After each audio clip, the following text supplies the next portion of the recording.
Welcome everyone to the first day of action from Sustainability Partnerships since we've been running it.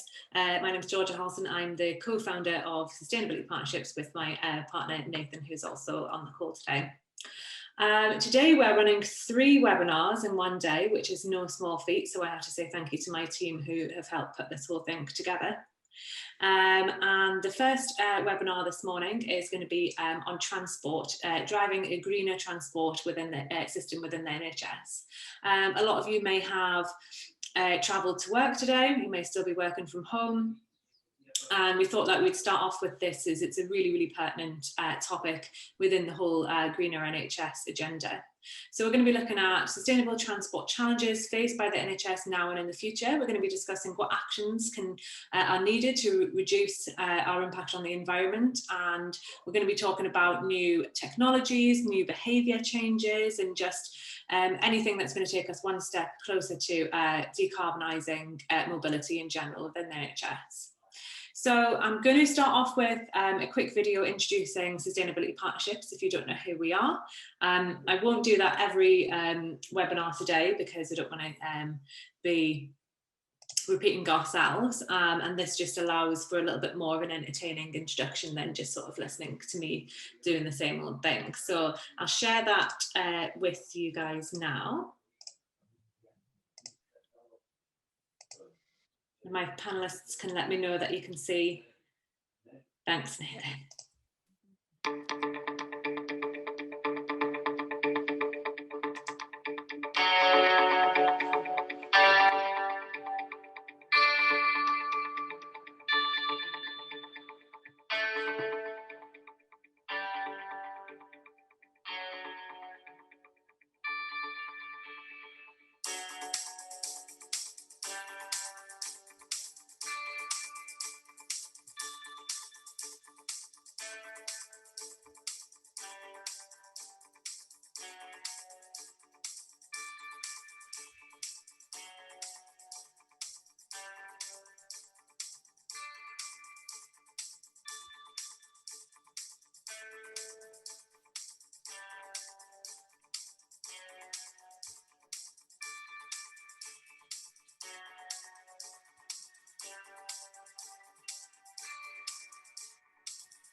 So that's a little bit of an intro into us and who we are and what we stand for. So excited to get on with our panel today. We've got a great lineup. First of all, we've got Victoria Barlow. She is the Senior Sustainability Officer at Manchester University NHS Trust, and she's going to be talking about the journey of sustainable travel. And then we're going to be talking to Caroline Seton, co-founder and head of growth at Human Forest, and she's going to be talking about a sustainable e-bike solution. So without any further ado, Victoria, I'm going to hand over to you. If anyone does have any questions, please put them in the chat function, put them in the Q&A function. We're going to have a Q&A after Caroline's talk. So please put anything in there and then we'll pose them to the speakers after they've done their presentations. So I'll hand over to you, please, Victoria. Thanks very much, Georgia. I'll just share my screen. Hopefully, if this all works. And can you confirm you can see my screen? Great. Let me just. There we go.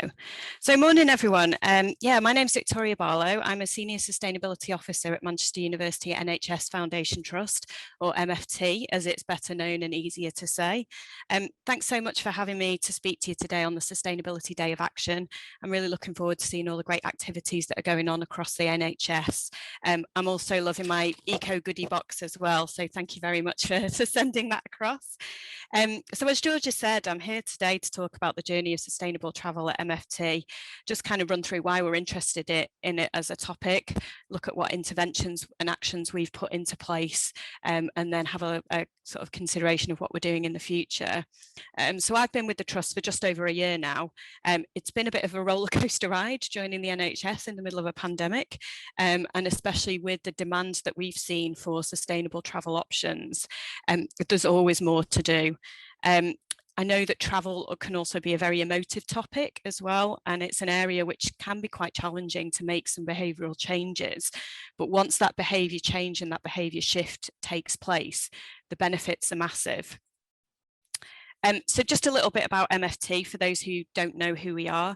We're the largest NHS Foundation Trust in England.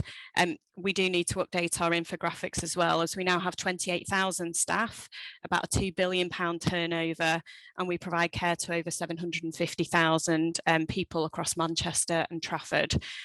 We operate 10 hospitals across 7 different campuses, and we have a range of community services as well. So we're the lead provider for a number of specialised services, including breast care, cardiovascular, paediatrics, women's services, ophthalmology and genomic medicine as well. And it's quite an exciting time for us at the moment, because as well as the recent merger with our North Manchester General Hospital, we've got 2 major redevelopments underway. So one is at North Manchester and the other one's at our Wythenshawe campus, and both of which developments are integrating sustainability into their design and build processes. From a travel perspective, all of our sites are completely different. So we have one that's on the outskirts of a city centre, we've got one that's in the middle of a town centre, we've got one that's on the edges of a housing estate and an industrial estate close to an airport, and they all have different travel needs and requirements.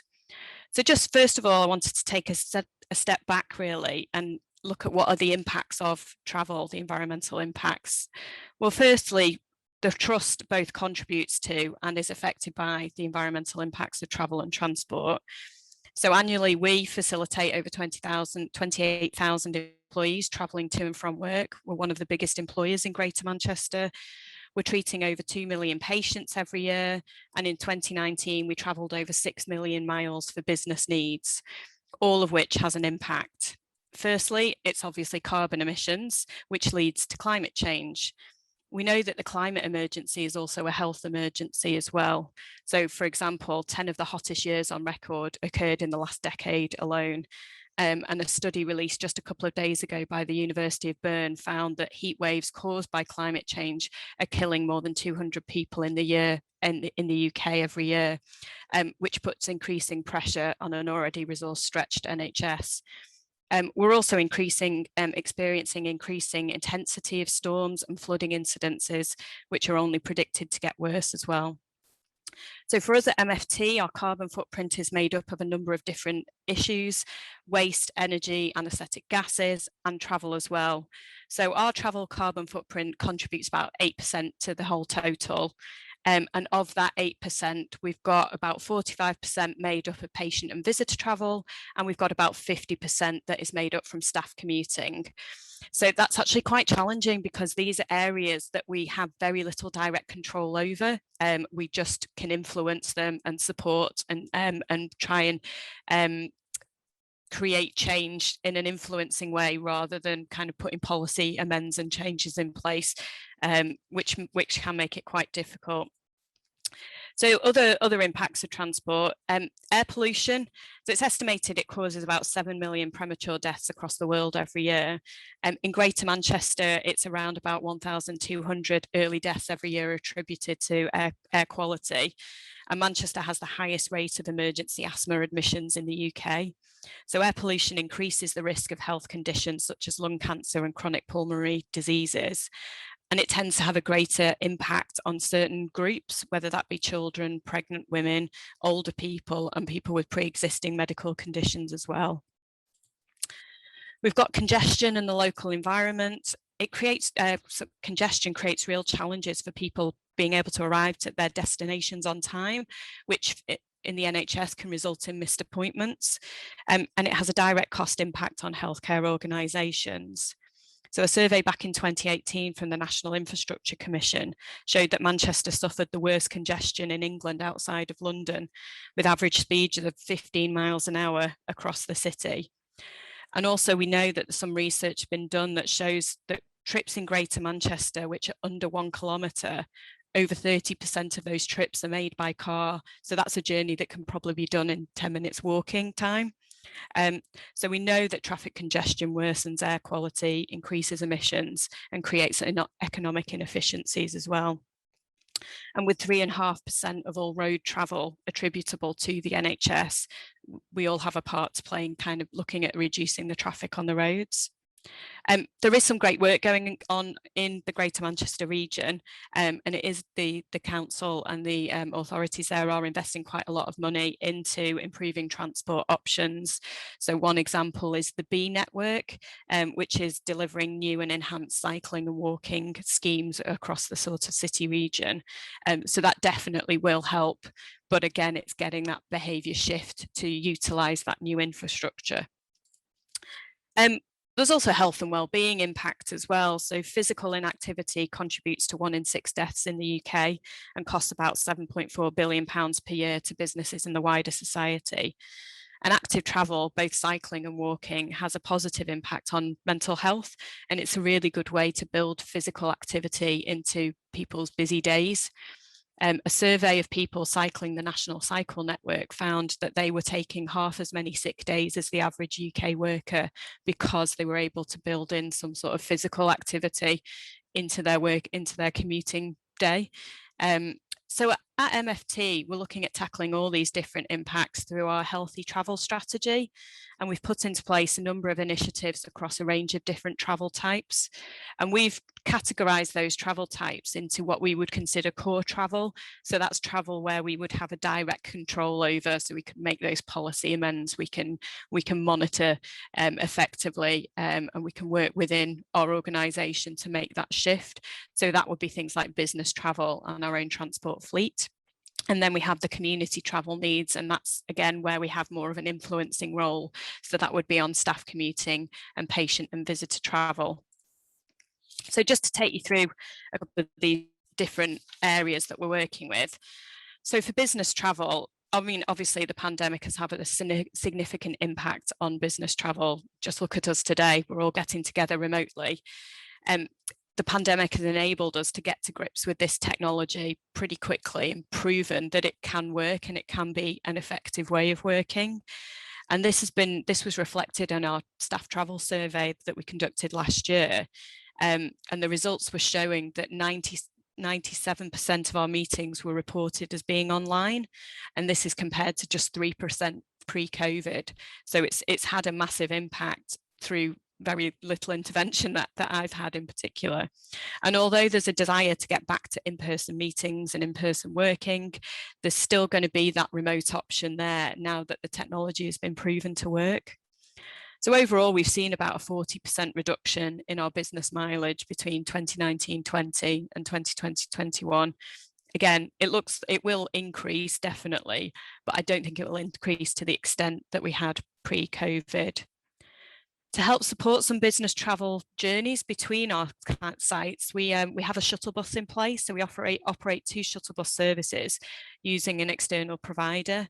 So these buses run every 30 minutes between about 6 o'clock in the morning and 6 o'clock at night.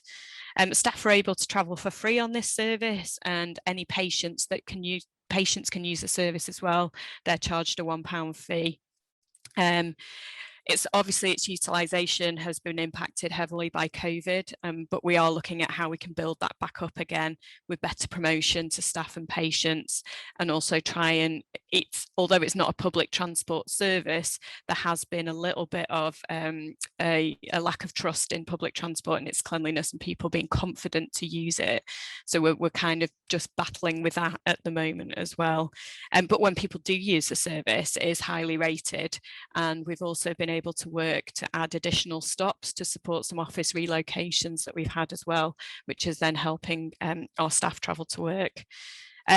We've also worked with the Energy Saving Trust. They conducted a Green Fleet review back in 2019 for us, provided some really helpful advice for our transport fleet, and we're working on the recommendations they gave us for our grey fleet, working with the NHS leasing scheme, looking at ultra low carbon vehicles, and our taxi usage as well, and how we manage that more effectively. But as I said earlier, it is a really challenging area.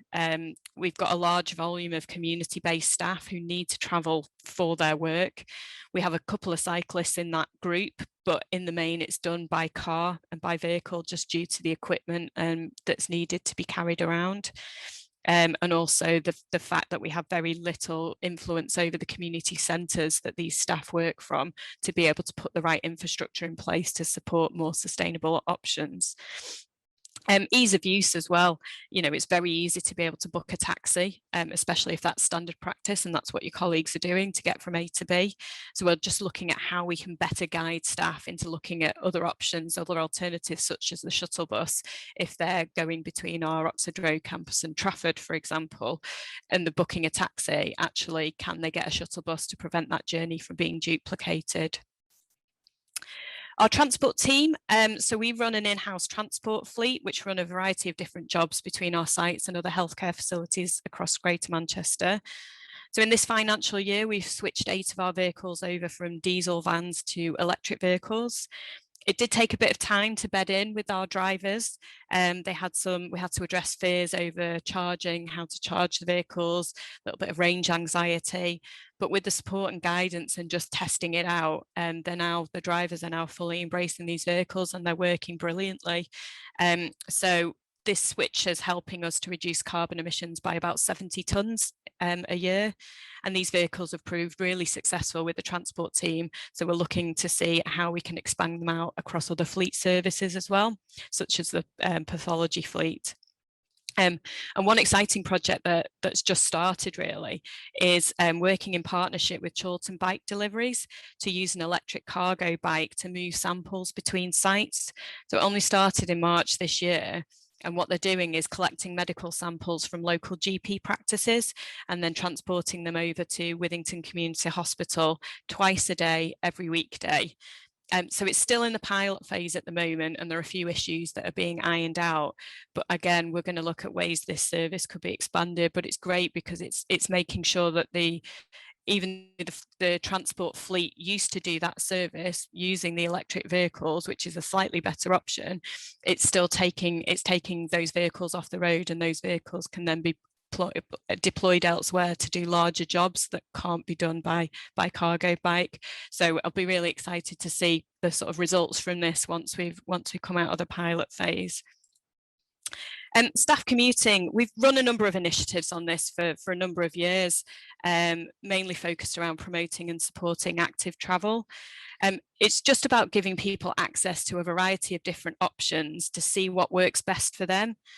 We find that our staff need to sort of be gently encouraged and nudged to make a change, but they also need to see and hear about people like themselves switching to more active commutes, you know, being able to access bikes, building up their confidence those who haven't ridden in a while, making sure that the bikes that they do have are well maintained, and getting them out of sheds and back onto the roads, and looking at how we can support multi-purpose journeys. So if staff have to pick up kids on the way home from work or do the shopping, you know, it's much more difficult to do that by bike. It's not impossible, but looking at how we can support those different options.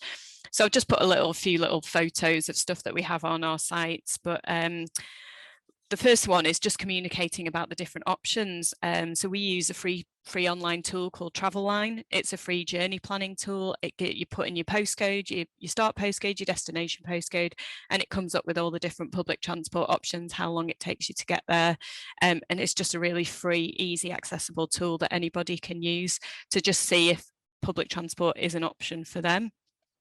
We provide access to discounted public transport tickets via our rewards and benefits team. We have a cycle to work scheme, and throughout the pandemic and prior to that, we've worked with the local provider, which is Transport for Greater Manchester, with a number of different bike hire schemes and bike donation schemes to get key workers out and into work using active travel means. We have a range of cycle parking facilities on site, from cycle hubs to cycle shelters. We are looking at expanding this at the moment, so we've received quite a large funding bid to roll out cycle shelters more widely across our sites. We run regular bike maintenance sessions. We also offer discounted bike locks for staff to purchase.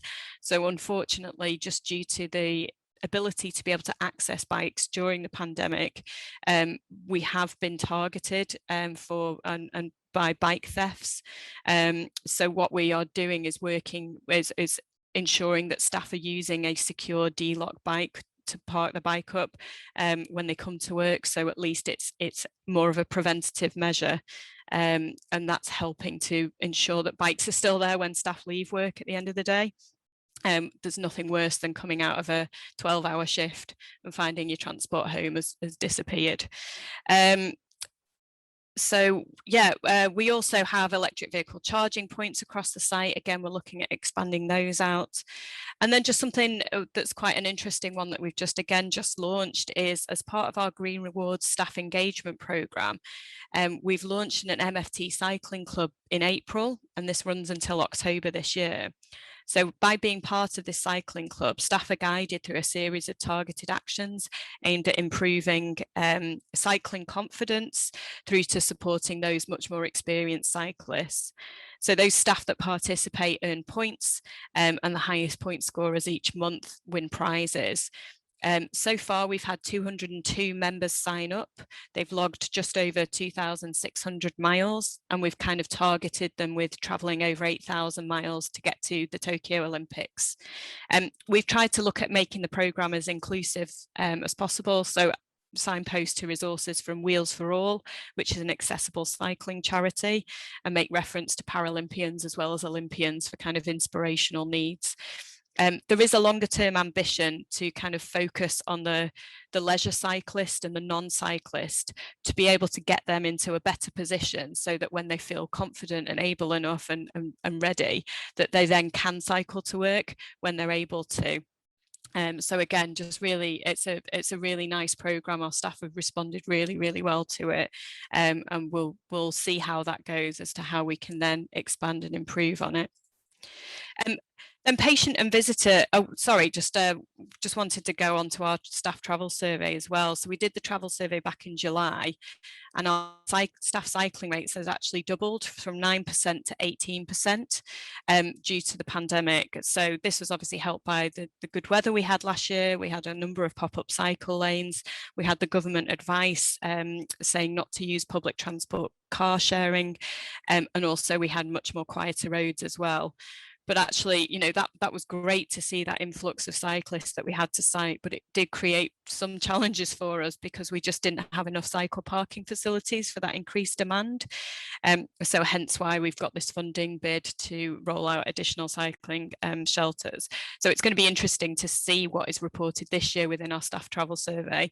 I would like to maintain that figure of 18%. You know, I do believe that once you've given something a go and you've tried it and it's worked for you, you tend to stick at it. But let's see. Come this summertime, I'll see what the results say. So yeah, just on to patient and visitor travel. As I mentioned before, this is obviously quite a difficult area to support any behavioural change and modal shift. So we're just looking at how we can avoid the need to travel in the first place. So I'll take you through just a couple of examples, but you know, just to reassure you, this is not the norm yet, but it is something that we are working on. So local patient care, for example, with the macular degeneration is the most common cause of blindness in the elderly population. The wet form is treatable, but requires regular injections to prevent visual loss. Often that means monthly trips to the hospital to get those injections. And what MFT have done is set up new community eye clinics, which have delivered over 2,500 treatment appointments in a local setting. So the care has been provided closer to home. It's supported better patient care, but it's also saved over 10 tonnes of carbon dioxide, which is about a 50% reduction compared to those patients travelling into the Royal Eye Hospital for those appointments every month.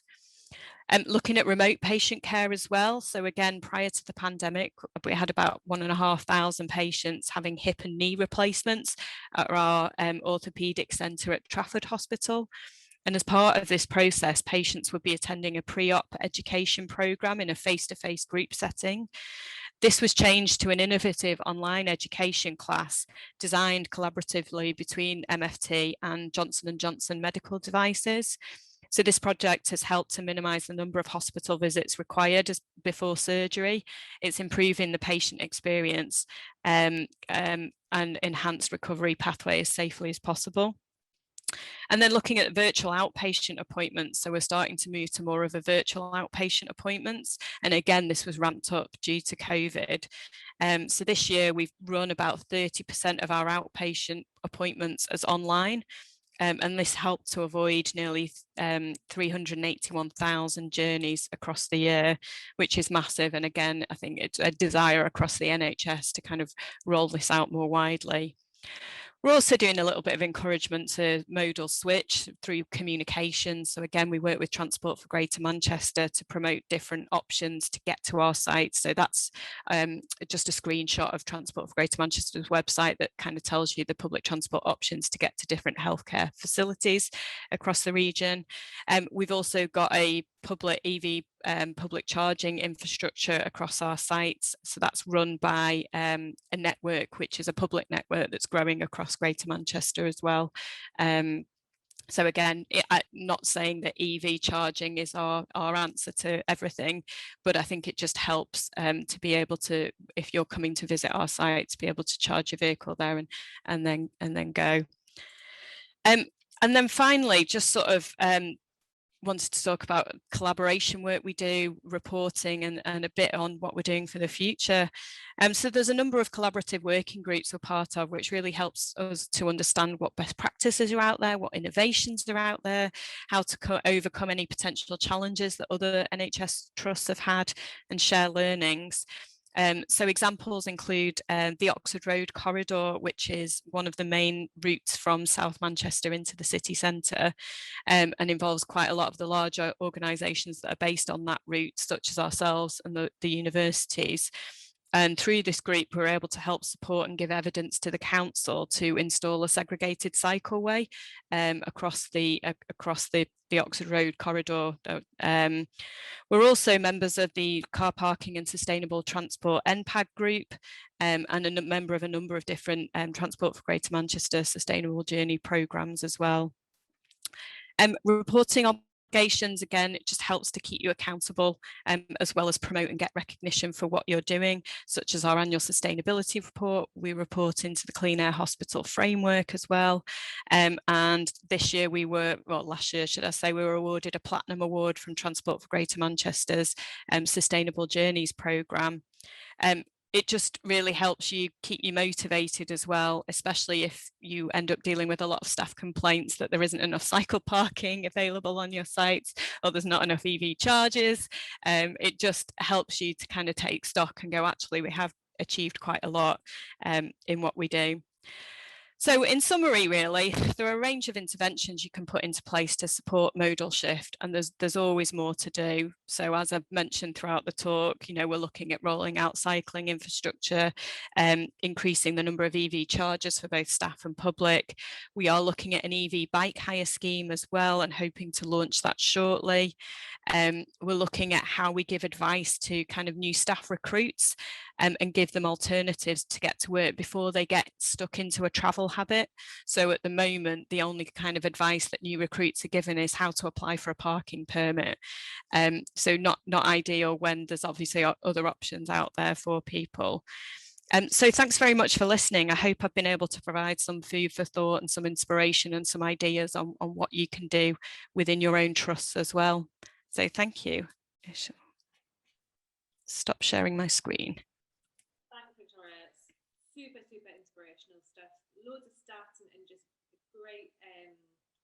advice in there. I think that we spoke about earlier on that, you know, it needs to be incentivized. You can't force people, you know, to do things. You can't just cast blame and point fingers. You know, you need to be looking at the positive side of things. And you guys have, you know, you've done things so positively.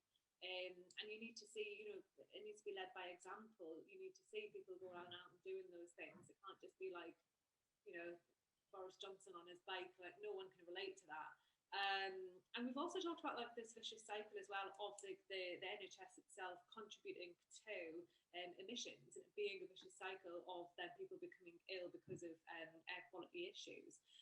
We ran a tech event a couple of weeks last month or so, where there was a technology that was using smart city tech, so that emergency services can get through the cities quicker, so they're contributing a little bit less. So that's super interesting as well. And also the remote care or the local care stuff, I know, and this will bring into what Caroline's going to talk about as well, is that places like London, Manchester, they're very, very old, they're Victorian cities, they're not built for modern life, they're not built for modern travel and transport. So you have these huge, amazing hospitals right in the middle of city centres, and they're just not conducive to the way that we travel now, or the way that we park, or anything like that. And I think that hopefully Caroline is going to talk a little bit more about that specifically in London, if that's right. You have come up with, you've brought quite a few questions in, Victoria, which I will pose to you after we've had Caroline's talk. So we'll move straight on to you, Caroline, if that's okay. Yeah, thank you very much. Great. Thanks. It's great to be here, and also thank you, Victoria, for your talk. It's so interesting to hear what you're doing. I'm just going to start just present my screen.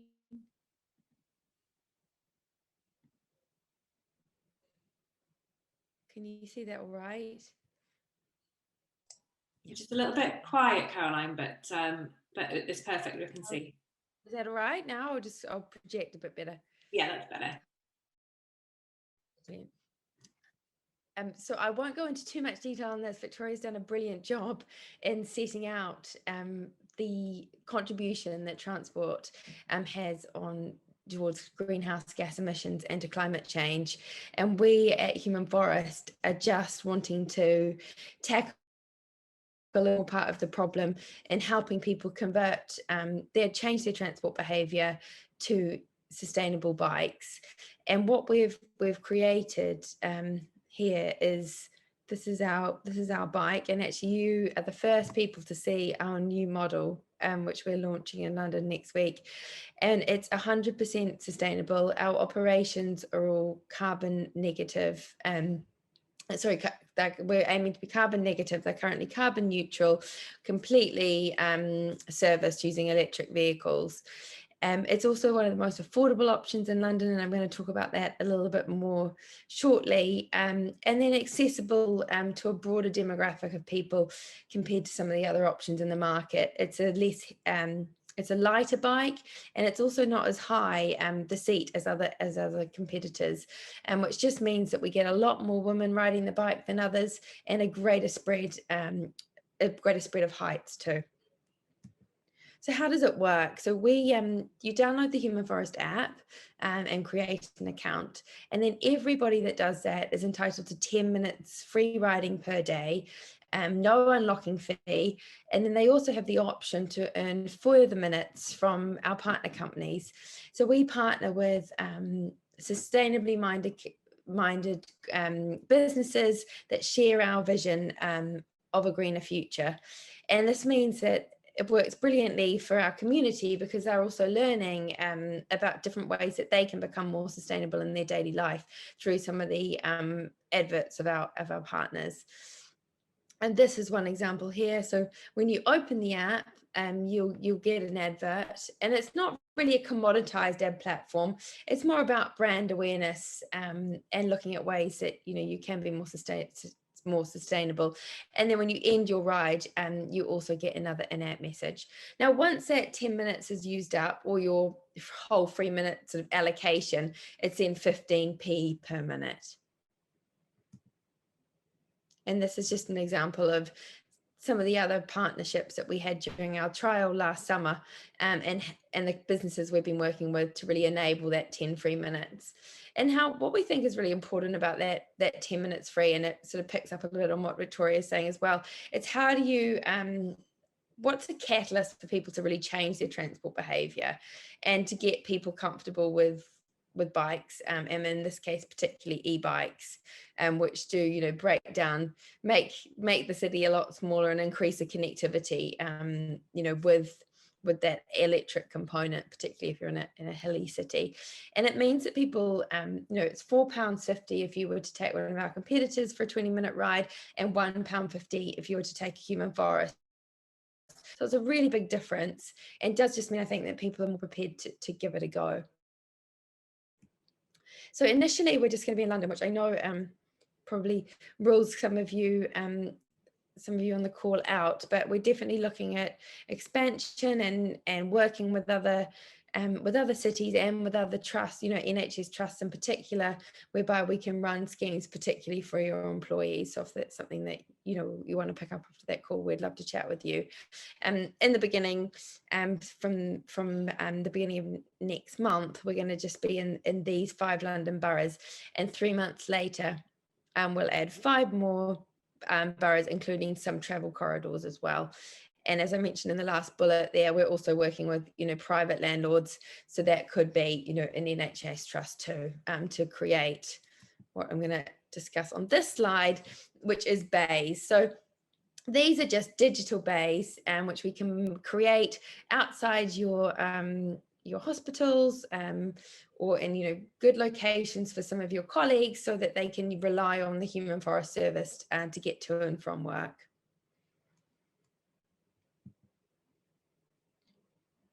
So there's a few things that really Human Forest can provide. Obviously the mobility solution that I've just discussed, and that's like the most obvious use of Human Forest, but then we've also got other ways that it can really benefit you. So there's a real-time data dashboard which you'll have full access to.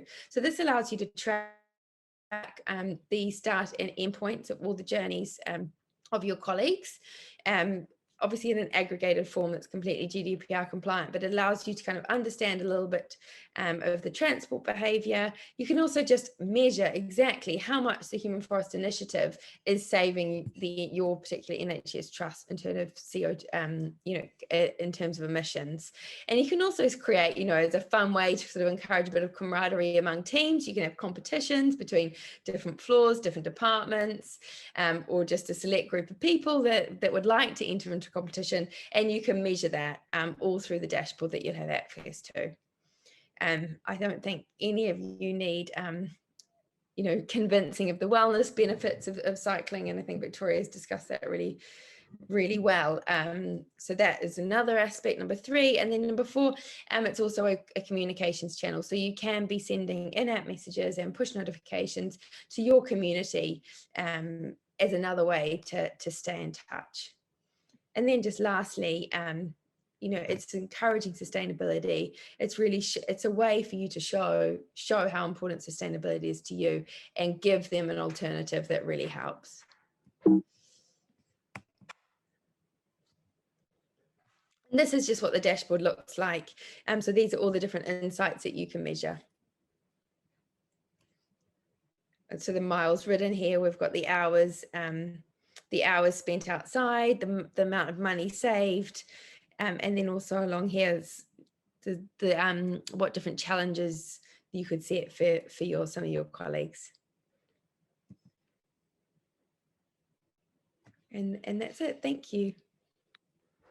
Thanks, Caroline. I think that a lot of the stuff that you talked about there really mirrored what Caroline had said in terms of things like a bit of a gamification element to the cycling, and maybe a little bit of a competitiveness as well, which is always healthy. And camaraderie, particularly at a time when it's hard for colleagues to feel togetherness, that can be facilitated through some of these competitions. Mm-hmm. Okay. Can I just, sorry, George, can I just add something there? Because obviously with cycling, people generally think it's fitness levels, and look, I'm not fit enough to cycle, but I've e-biked quite a lot, and it's so easy. You know, you're still getting that calorie burn, but it's really effortless for those people who aren't quite as fit and a little bit scared of cycling. It is very, very easy. And a good way to get around. Yeah, just sort of picking up on that, it sort of eliminates the need for some of the changes to infrastructure that perhaps some businesses are worried about. For example, you know, so you don't need showers because you don't sweat when you ride them. And then also you don't need as much bike storage because people are able to use this shared service. Yeah, they are very good. That's a concern. Especially if you live in a hilly city. It's all right if you're in Norfolk, but if you're in Edinburgh, you definitely need that key element, don't you? The breeze up the hill is so easy. It's really good.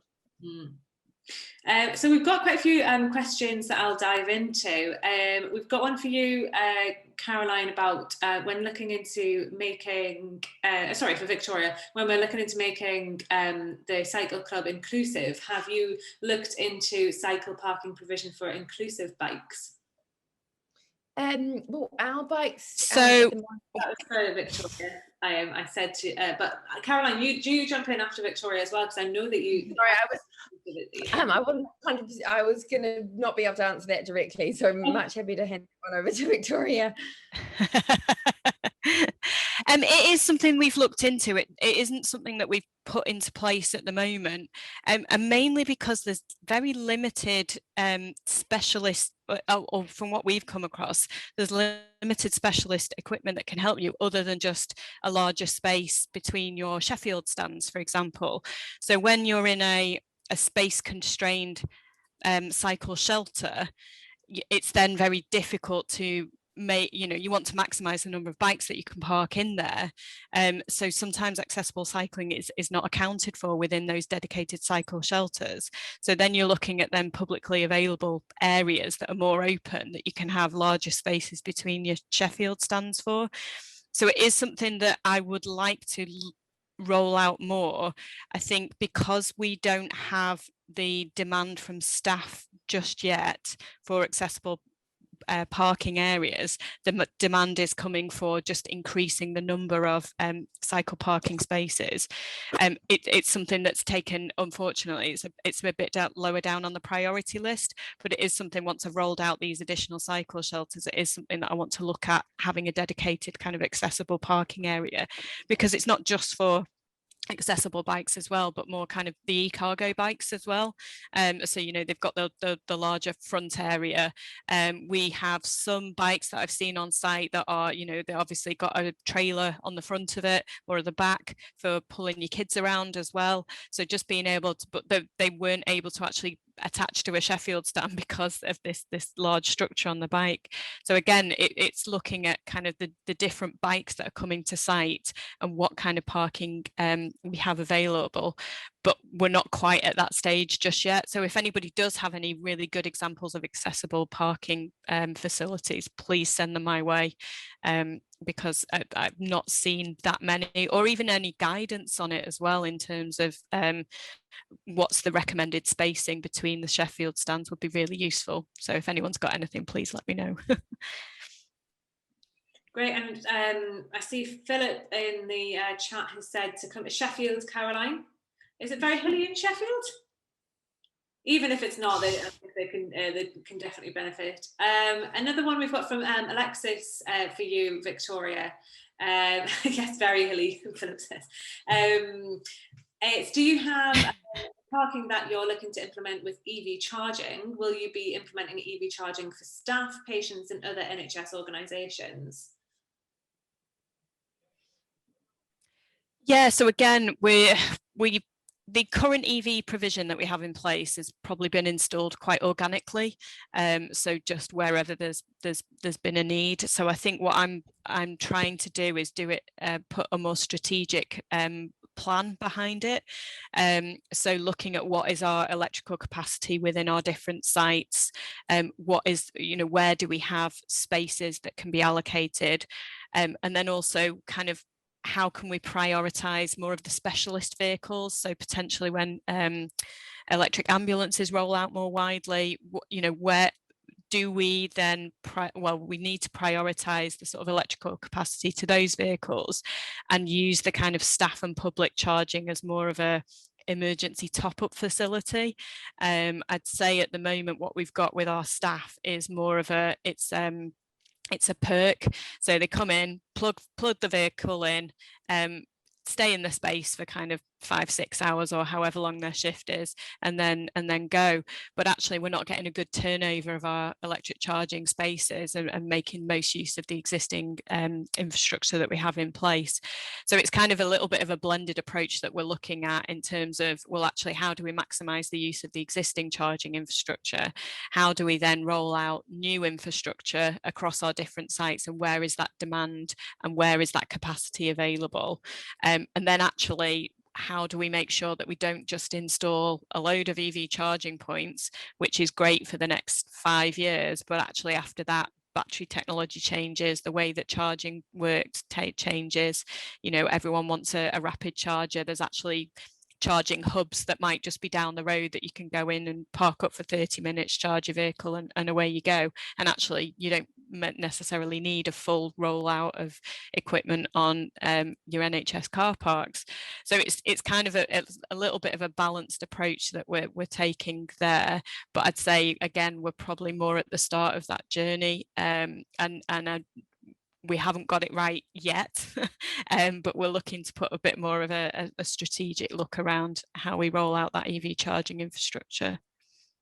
Yeah, I think it's really good to hear that you're at least trying something, because some people will be like, oh, you know, in 5 years the batteries are going to change and there's going to be huge multi-storey charging facilities, that you'd much rather come from the council or straight from grid than come from a hospital facility, where the last thing that you want to do is have any sort of rolling blackouts or anything, where, you know, a hospital facility is far more important to have the energy in on site than it is on vehicles. Also, an anonymous attendee is asking, it'd be great if you could share processes for benchmarking your travel emissions. So this might be quite a broad question that you don't have to answer entirely on this session. They're saying that they have some good estimates, but it would be good to understand if other trusts' methods for your benchmarking. Yeah, no, definitely. It's something I've been working quite hard to actually understand and gather that data.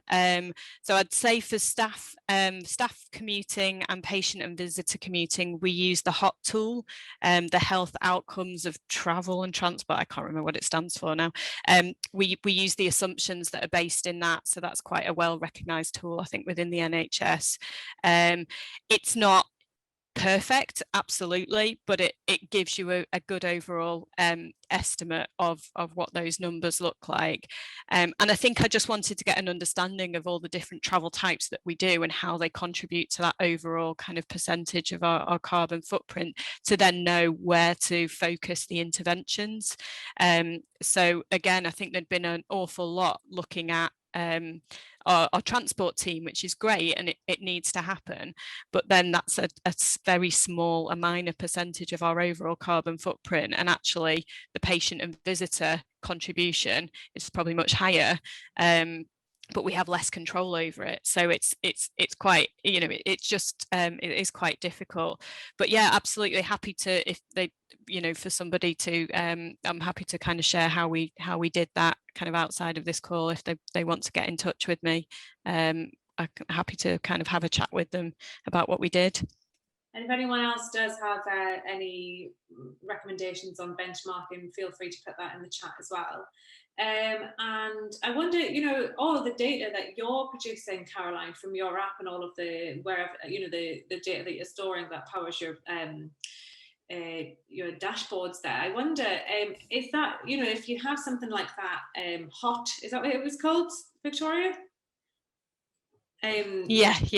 If you have something like that, Caroline, are you guys quite open with your APIs and quite interoperable with tech that's existing, so you can feed that data live into a platform that Victoria is already using?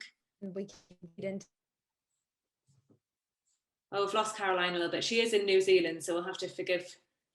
Oh, sorry. Yeah, no, the APIs are compatible, and we use deep links, you know, with our other partner companies for their reporting. Cool. So if Caroline's got a dashboard there, she's able, and she brings in something like your dashboards, she's able to just implement that straight into her reporting that she's already doing for her transport emissions. That's really cool. Yes. Like some of our partners have their own targets around the percentage of visitors to their stores or to their